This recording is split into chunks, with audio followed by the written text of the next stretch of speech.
Hey everyone, in my last CryptoTab video, I was sharing with you my experiences creating a 10 cell phone CryptoTab farm.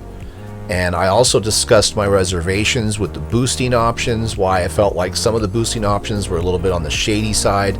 And then I showed you the results of me getting banned. I actually received a distribution ban because I followed the advice of a very famous and well-known cell phone farm guy on YouTube. So there are some YouTubers out there giving you advice that they may not get in trouble for because they've got 20,000 or 50,000 subscribers and CryptoTab's not going to ban them. But don't get me wrong, I'm not jealous. I'm just saying they can in fact get away with things that you cannot get away with. So be careful when you follow the advice on how to set up a cell phone if it's somehow skirting the rules of the company. In other words, if they're saying you can do this and get away with this, they might be able to, but you probably won't. And anyway, that video will be linked in the description section and comment section below. Check it out if you're interested. It might be entertaining. Question number 1, is CryptoTab a scam? The short answer is no. CryptoTab, as far as the browser goes and the built-in mining options, they're not necessarily a scam. They actually are a very legitimate and clever way to give people a cut of their ad revenue that they make from serving you ads. And I'll explain how that works on cell phones and cloud mining in just a second. But the answer is it's not a scam per se. The browser is not a vehicle to hack you, to steal money from you, or scam you in some way. It's a legitimate browser. I actually thought it was a decent browser, and it's kind of cool to browse and make a little bit of Bitcoin while you browse, right? And anytime I want on the PC, I can slide this over and start mining, which gets us into the second question. Are you really mining when it comes to CryptoTab? And the answer to that is yes, if you're on a computer. If you're on a laptop or a PC and you have the browser and you slide this over either halfway or fully to max, you will start mining using your CPU, and that will generate Monero. Monero is a cryptocurrency that you can mine using the CPU, and you can slide how fast you want it to go. And one thing I want to state is that if you max it, be careful, because it will push your CPU harder than I've ever seen a miner do. Like, most of the user-friendly miner apps don't literally crank your CPU to the maximum. For example, NiceHash, as a direct comparison, will do about 4,000 hash on a Ryzen 2600 in this example. But as far as CryptoTab, it'll push that same processor to 6,000, even sometimes 7,000 hash, and it will be 100% active, and it will generate a lot of heat. So you are mining, and on top of that, when you max it, you are hardcore mining on your CPU. You should be very careful with that. If you don't maintain your CPU, you don't blow it out, you've got the factory heatsink on there, you could get into trouble pretty easy maxing out CryptoTab. Now, as far as cell phones go, you're not actually mining crypto with a cell phone.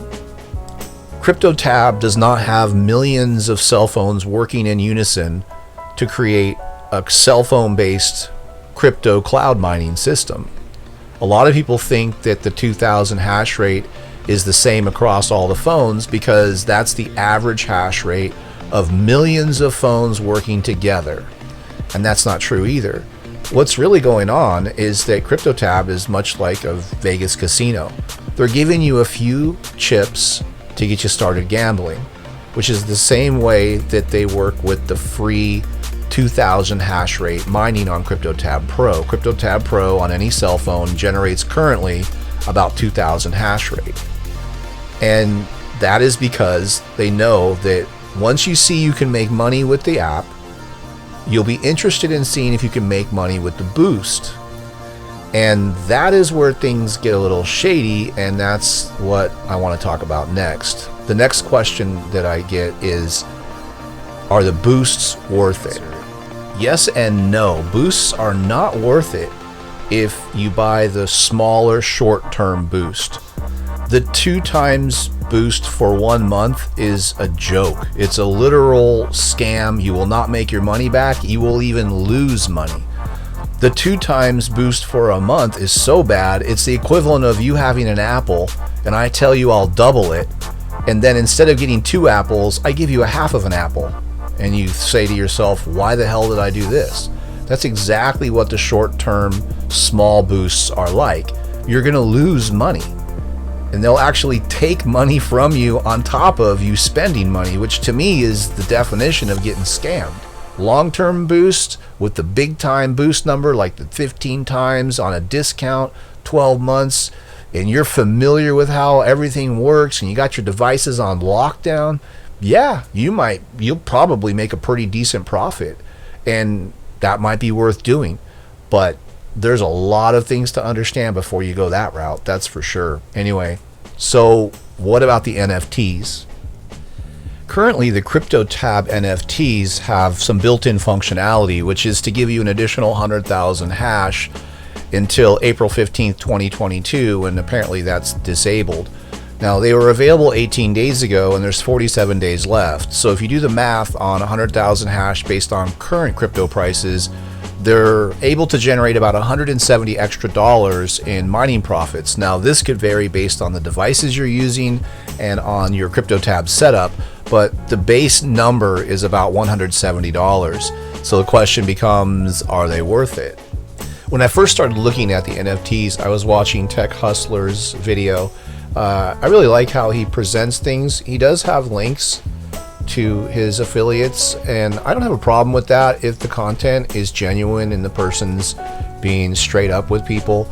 He's not trying to push people to buy stuff that they're not interested in, and I did like his breakdown on how the NFTs were set up. But these prices, I mean, 5 Ethereum, 13, you gotta be kidding me. Now, of course, these are the list prices when they did the initial minting. This is what they're hoping to get. So I went ahead and looked at the actual current price for the one we were looking at earlier, and it's 102.49, so 0.039 Ethereum. At that price, you might make a slight profit on your mining if you hold this. CryptoTab Max is supposed to maximize your hash rate by giving you an extra 2,000 hash on your mining activities. But it seems to be that it also maximizes the amount of ads that you're served, and there is very minimal options on controlling that. It's missing many of the extensions that CryptoTab Pro has. It doesn't have an ad blocker. There's no dark mode. There's a lot of complaints about Max. So to get that extra 2,000 hash, you really have to sacrifice a lot of the functionality of CryptoTab Pro, and I would say that that's a bad move on CryptoTab's part. Possibly this is a very new product and they still have to work out the bugs, but if you ask me, CryptoTab Max is not just about giving you an extra couple thousand hash, it's about maximizing the amount of profits that they're making from serving you ads. In all honesty, I can't really fault CryptoTab for trying to make money. A lot of these apps need to do that in order to stay afloat. I didn't have a problem with the CryptoTab browser for Windows, and it was a cool feature being able to mine Monero on my CPU. Just keep in mind, if you run your CPU at maximum speed on CryptoTab, it's going to get pretty hot, so check your temperatures. As far as CryptoTab Pro on the cell phones, I didn't have an issue with that either. It's a cool way to make a little bit of side money. You're not going to get rich, but you might make about $3 per month on your cell phones. And it's better than sitting around doing nothing. Cell phones are very low energy consumption, and a lot of us have some cell phones that are just sitting around doing nothing. So CryptoTab's a great way to put them to work. The only problem I have with most of these passive income apps is when they taunt you or entice you to spend money to make money. Because unless you're sure about the math, you're probably going to lose money. At the end of the day, a lot of these companies are just like a Vegas casino. They're going to give you a little bit of money because they know that once they get you hooked, you'll spend your money the next time.